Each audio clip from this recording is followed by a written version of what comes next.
ഇന്ന് നമ്മുടെ ദേവ കോളേജിലെ 3 മുത്തഅല്ലിമീങ്ങളുടെ വീട്ടിലേക്ക് ക്ഷണമുണ്ട്. എസിന്റെ ഫൗണ്ടേഷൻ ഡയറക്ടർ റംഷാദ് ബുഖാരി സാറും കൂടെയുണ്ട്. ജമ്മു പൂഞ്ച് ഹൈവേ പണികൾ തകൃതിയായി തന്നെ നടന്നുകൊണ്ടിരിക്കുന്നു. ഇപ്പോൾ ഞങ്ങൾ മദാന എന്ന പ്രദേശത്തെത്തിയിട്ടുണ്ട്. മദാനയിൽ നിന്ന് ഒരൽപ്പം ഉള്ളോട്ടിറങ്ങി ഒരുപാട് മല കയറിയിട്ട് വേണം കമ്രാന്റെ വീട്ടിലേക്ക് എത്താൻ.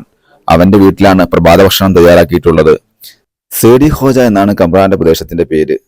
ഞങ്ങൾ ഈ വാഹനത്തിൽ പോയിക്കൊണ്ടിരിക്കുന്ന ഏരിയ മുഴുവൻ കുട്ടികൾ താഴെ നിന്ന് മുകളിലേക്ക് കാൽനടയായി തന്നെ വരേണ്ടതുണ്ട്. പക്ഷേ കാൽനടക്കാർക്ക് മറ്റൊരു വഴിയാണെന്ന് മാത്രം. കമ്രാന്റെ നാട്ടിലെത്തി. വണ്ടിയിൽ നിന്നിറങ്ങി. ഇനി അല്പദൂരം നടന്നിറങ്ങാനുണ്ട്.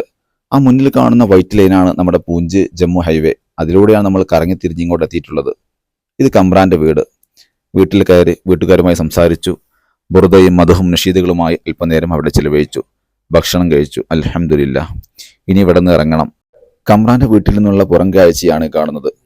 ഇനി അടുത്തതായി പോകേണ്ടത് ഷഫായത്ത് ആൻഡ് ഉമറിന്റെ വീട്ടിലേക്കാണ്. രണ്ടുപേരും കുടുംബക്കാരാണ്. അടുത്ത മല കയറി വേണം അങ്ങോട്ടെത്താൻ. ഫാഗ്ല എന്നാണ് പ്രദേശത്തിന്റെ പേര്. നമ്മൾ വന്ന ജമ്മു പൂഞ്ച് ഹൈവേ ആണ് കാണുന്നത്. അവിടെ വാഹനം നിർത്തി ഞങ്ങൾ മുന്നിൽ കാണുന്ന ഈ വലിയ പുഴ മുറിച്ചു കടന്നു. പുഴയുടെ അപ്പുറത്തു നിന്നും വേണം മലമുകളിലേക്ക് പോകാൻ. ഞങ്ങളെ കൊണ്ടുപോകാൻ അവരുടെ വീട്ടിൽ നിന്നും വാഹനം വന്നിരുന്നു.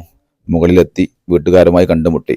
ഈ സമയം കൊണ്ട് നമ്മുടെ മുത്തഅല്ലിമീങ്ങൾ താഴെ നിന്നും മറ്റൊരു മാർഗം നടന്ന് മുകളിലേക്ക് എത്തിയിട്ടുണ്ടായിരുന്നു. ഉമറും ഷഫായത്തും വളരെ ചെറുപ്പം തൊട്ടേ നമ്മുടെ ദേവാ കോളേജിലുണ്ട്. ഇരുവരുടെയും വീട് അടുത്തടുത്ത് തന്നെയാണ്. വളരെ കാലമായി ഇവർ ക്ഷണിക്കുന്നു. ഇപ്പോഴാണ് അവിടെ എത്താൻ അവസരം ലഭിച്ചത്. വളരെ പ്രൗഢഗംഭീരമായ സൽക്കാരം തന്നെയായിരുന്നു. എല്ലാം ഇവിടെ ഉൾപ്പെടുത്തിയിട്ടില്ല. അവിടെയും ബുർദയും മധു നഷീദുകൾ പാടി വിശാലമായി ദുആ ചെയ്തു. വീട്ടുകാരുടെ വക ഒരു ഷാൾ അണിയിച്ചുകൊണ്ടുള്ള ആദരവ് വേറെയും. ഷഫായത്തിന്റെ വീട്ടിൽ നിന്നുള്ള കാഴ്ചയാണിത്. നല്ലൊരു റിസോർട്ടിന്റെ ഫീലിംഗ്.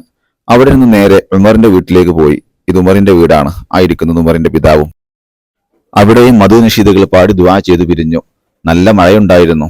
ചെറിയ നനവോടുകൂടെ താഴത്തേക്ക് എത്തി. അൽഹംദുലില്ലാ.